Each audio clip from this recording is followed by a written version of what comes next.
속닥 속닥.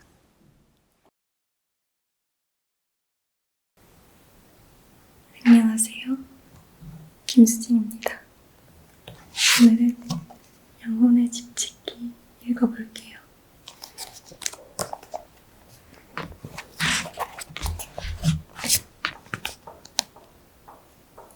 일 년 전, 날씨는 쌀쌀했고 날은 아직 어두웠다. 우리 셋 다 30년 전에 졸업한 고등학교의 주차장에 서 있었다. 우리가 거기 있으면 안 되는 이유들이 몇 가지 있었다. 토요일 아침이었기 때문이다. 달리기 행사였기 때문이다. 5km 달리기 행사였기 때문이다. 최근에 계산해보니 당황스럽게도 5km는 3마일이 넘는 거리였다. 킬로미터라는 단어는 나를 불안하게 했다.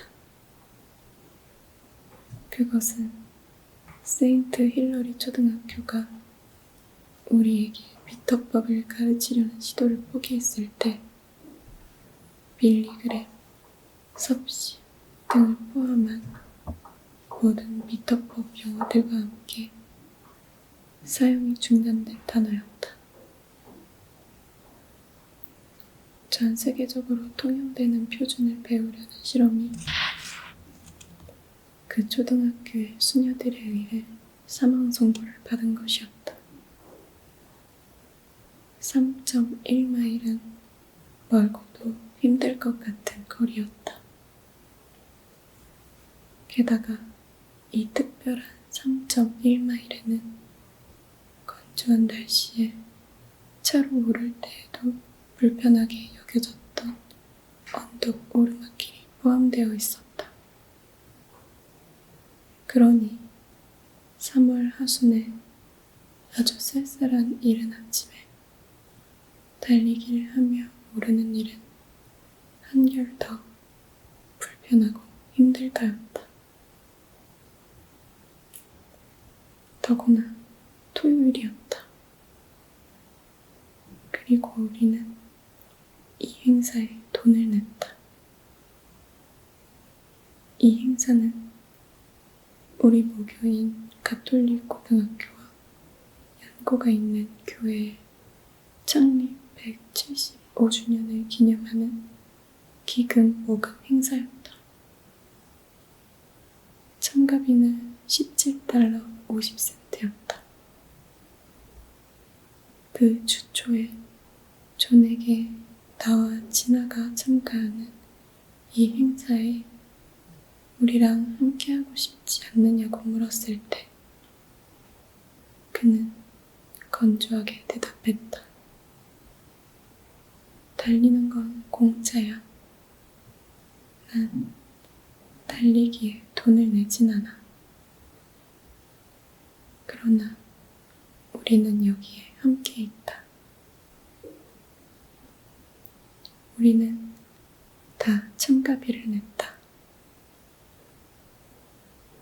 나는 휴대용 커피 머그잔을 두 손으로 감쌌다.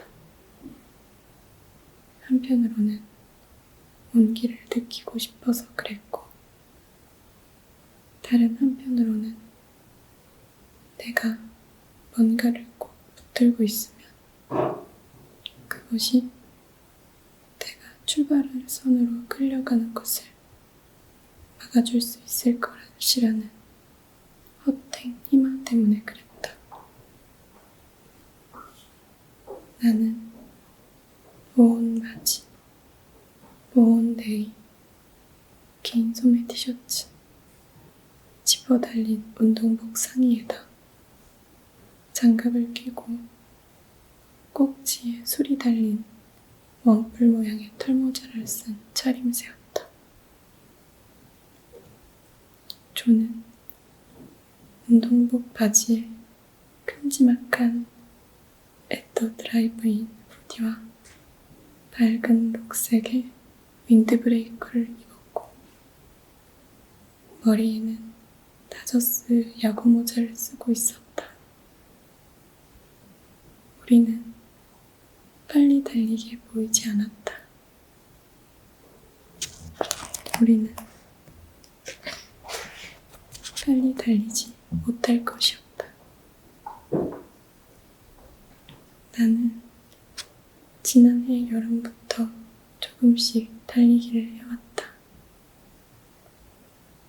이걸 시작하는 대부분의 중년들처럼 나 또한 얼마간 그 어떤 것으로부터 달아나라고 달렸다. 이번 경우 내가 달아나려는 것은 다른 사람의 암이었다. 처음에는 어머니의 암이었고 지금은 존과 아버지의 암이었다. 나는 영원히 살지 못할 것이고 따라서 내 몸을 더 잘 관리해야 하며 그 같은 인식 아래 어떤 노력을 할 수 있는 선택지가 내게 있다는 사실을 깨달아야 한다는 것이었다. 나는 건강했다. 나는 불현듯 어쩌면 평생 처음으로 이 사실과 이에 내포된 나의 행운을 또렷이 알아챘다. 나는 건강했다. 계속 그 상태를 유지하고 싶었다. 그래서 나는 달렸다. 조금씩.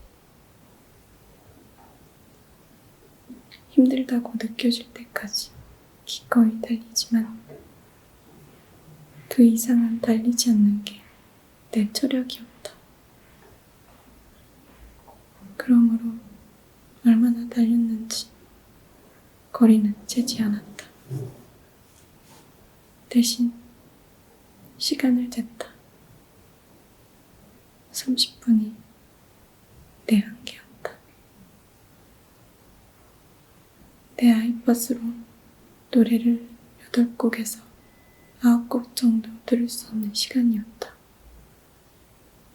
그것이 나의 엄격한 운동요법이었다. 나는 이전에 5km를 정해놓고 달려본 적이 한 번도 없었다. 따라서 내가 과연 3.1마일을 달릴 수 있을지 나로서는 알 수 없었다. 반면에 존은 병이 심해지기 전까지 그가 하는 다른 많은 활동과 더불어 오랫동안 조깅을 하고 헬스클럽에 다녔다. 존은 지난해 여름의 수술에 대비하여 몸을 관리하려는 노력의 하나로 고집스럽고 뚝심 있게 운동을 했는데 병원에 입원하기 전까지 몇 주 동안 거의 100마일을 달렸다. 그러므로 늘 경쟁하는 우리들은 상당히 어색비슷해졌다. 진아와 존과 나는 번호판과 안전핀을 나누어주는 부스가 설치된 미식축구 경기장 입구를 향해 걸음을 옮겼다. 나는 펜스의 기둥에 몸을 기대고 관성으로 햄스트링을 스트레칭했다. 장갑을 낀 두 손으로 커피 머그잔을 들고 있던 진아는 온기를 느껴보려고 머그잔을 얼굴 가까이로 가져갔다. 조는 몇몇 고등학교 친구들과 잡담을 했다. 존과 나는 이 고등학교에서 처음 만났지만 그 만남은 실은 대학에서 깊이 맺어진 우정의 우연한 출발점이었을 뿐이다. 고등학교에서도 우리는 친구처럼 지내긴 했지만 조는 학교 안의 거의 모든 아이들과 친구처럼 지냈다.